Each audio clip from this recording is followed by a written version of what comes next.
Globally, we face an enormous crisis in the form of something called climate change. You may have heard of it. Well, something you probably haven't heard as much about is the plan that many governments and big corporations have devised in order to avoid the catastrophic impacts of climate change. A brand new technology known as bioenergy with carbon capture and storage, or BECCS for short.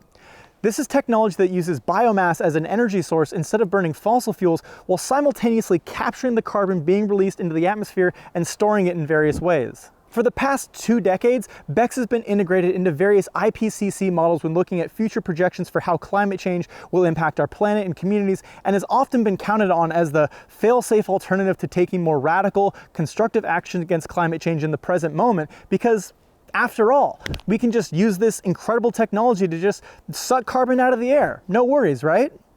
Protocols are often signed and business deals made with the promise of heavily reducing emissions at a future date in order to reach net zero by 2050, thanks to this incredible technology, which allows governments and companies to not have to change a whole lot today because this innovative technology will just fix everything at a later date. But there is one tiny problem with BECCS technology.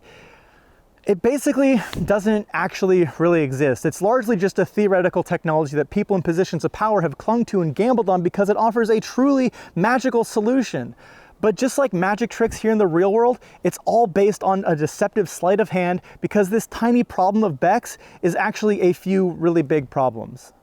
For starters, BECCS has never been proven to be a truly scalable technology. In order for it to be achievable before our planet starts feeling the devastating impacts of climate change, we would need to be able to immediately suck up about 15 billion tons of carbon per year of the 40 billion we release annually. And currently, the technology is still in its infancy despite decades of work and billions of dollars being pumped into it, with these small pilot projects only being able to suck up about 0.028 billion tons per year, and that's not even a verifiable number, with a minimum of 10% of carbon leaking out from even the best facilities in the world. The average facility sucks up about 1 million tons, so even if the technology was viable and working, we would need to build a minimum 15,000 of these facilities worldwide in a very, very short period, like within the next decade or so. And anyone familiar with the hurdles and delays in construction knows how unrealistic that is, and the longer we take for this to happen, the more we'll need to make up for the carbon released in that time. Another big problem is the amount of bioenergy that's required to make this work. It's massive. It would require about 2/3 of all the planet's arable land to grow these bioenergy crops, most of which is already being used for agriculture or some other human purposes. And with a growing population, converting that land means a lot of hungry bellies.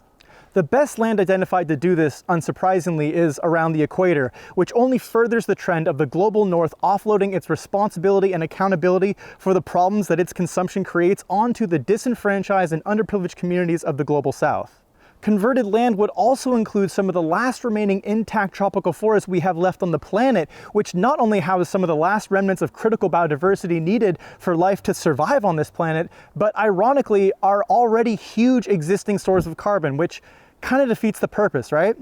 These crops would also require about twice the amount of water that's currently being used in agricultural practices around the world, and we're already struggling in many places to make that work as is. And then, in all these calculations, BECCS assumes that the growing, harvesting, and processing of these biofuels will be done in a carbon-free manner, but that's not reality, as a majority of farm equipment around the world is still all fossil fuel based, the cost of which replacing with electricity would only add to the already ballooned cost of this technology. Most detrimentally though, BECCS hinders real climate solutions because funding and energy is tied up in this gamble that may or may not ever truly pay off, when there are plenty of other viable alternatives and solutions that we could be implementing today, however inconvenient for big business they may be. Despite all of these incredibly vibrant red flags and the rapidly closing timeline in which we need to take action to avoid global climatic tipping points, policymakers are stubbornly committed to the gamble of turning this fantasy technology into a reality. It's not that BECCS won't play a small role in the global climate solutions here, it's that we can no longer place the health and security of the future of our planet entirely on this gamble, and instead we need to address the climate crisis through more concrete and tangible means, such as building energy efficient grid systems with renewables, restoring complex ecosystems for biodiversity, carbon storage, and climate mitigation, transitioning away from fossil fuel extraction and use, and reducing the severe wealth inequality around the world that fuels policy failures like this in order to uplift the quality of life for all our citizens so we can effectively work together and tackle these issues.